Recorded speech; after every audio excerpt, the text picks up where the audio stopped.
How good did the Springboks play? They absolutely smashed the visitors at a completely sold out Ellis Park on Saturday. There wasn't even really a contest. The Bok women scored 44 points to Spain's 5 in a dominant display. The two Bok centers, Kawe and Mpupa, were especially destructive. Onward and upward for the ladies team, especially in the rankings. Very, very close to that top 10, girls. I cleaned 2 separate braais. I put up a gazebo in the August winds. And I even washed the covers on my patio furniture cushions. Look how clean they are, Springboks. All my mates were over for a lacquer day of braaiing and rugby.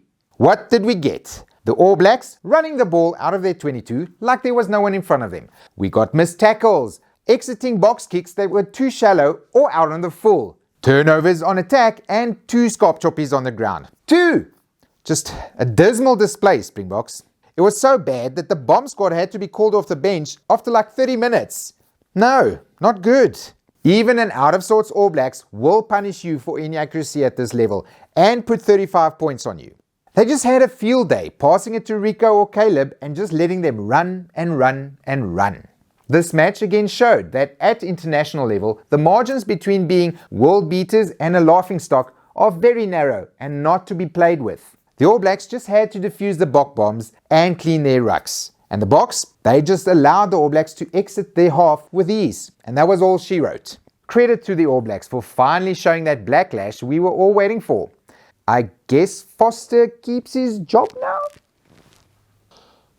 Okay, next game. And holy hell, Argentina, where did that come from? Obviously, the Pumas internalized last week's lessons and just destroyed the Wallabies by 48 points to 17. I cannot stress enough how much of a hammering this is at the international level of rugby.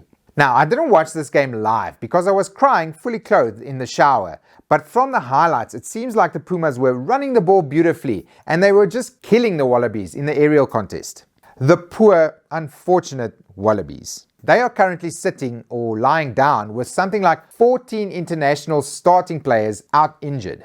Any international team will struggle with that many guys out, even the Boks. But it didn't help that the Pumas scored 2 early tries. It just seemed to knock the wind out of the Wallabies. I've always rated Dave Rennie, but his record is starting to look a little suspect at 10 wins from 25. Granted, many of those games are against the All Blacks, but the other top 8 teams have been beating them fairly regularly as well. What better time to have the Springboks come to town, who seem to be making a habit of losing against teams we all think are stronger than, weaker than them. What? I'm just gonna go take a shower quickly. That's better. Where were we? The Rugby Championship now takes a break for a week. Then, what's left of the Wallabies will be hosting the inconsistent Springboks, and the championship leading Pumas will be travelling to New Zealand to take on the bottom of the table All Blacks. What a time to be alive! And now, the news. The Boks squad to tour Australia has been picked, and because they lost on the weekend, everyone's losing their shit. There's no space on the plane for 22-year-old number 8, Ivan Ruiz, which has not gone down well, to say the least. Old man Dwayne goes instead, no doubt to get match minutes under his belt. The Boks are also down 4 right wingers, so they've had to call up 19-year-old Kanan Moody. That's been much more popular. Here's hoping they get the results in Aussie.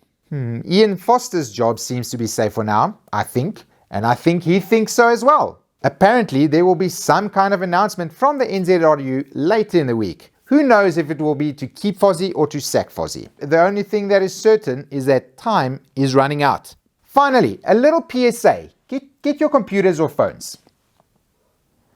Okay, you're in Twitter. You can go here. Ben Smith Rugby in the search bar. Then, once you find him, look, you can click here and then you can click here. Wow, you'll never hear from him again. Let me show you again. You go up here to search, you type in Mark Kioani or whatever. Wait for it to show you the results. Oh, look, there he is. You can click over here and then you can mute him. Wow, you'll never hear from him again. There. Doesn't that feel better? If you mute clickbaiters, you really get to enjoy the post-match rugby discussion on Twitter. It can be a fun place, just like this place. It is safe here. And that was the rugby update for this week. I will see you all next week when we can work ourselves into a frothing mob for the next round of tests. Bye. Just mute, mute, mute, mute, mute, mute, mute, mute, mute, mute.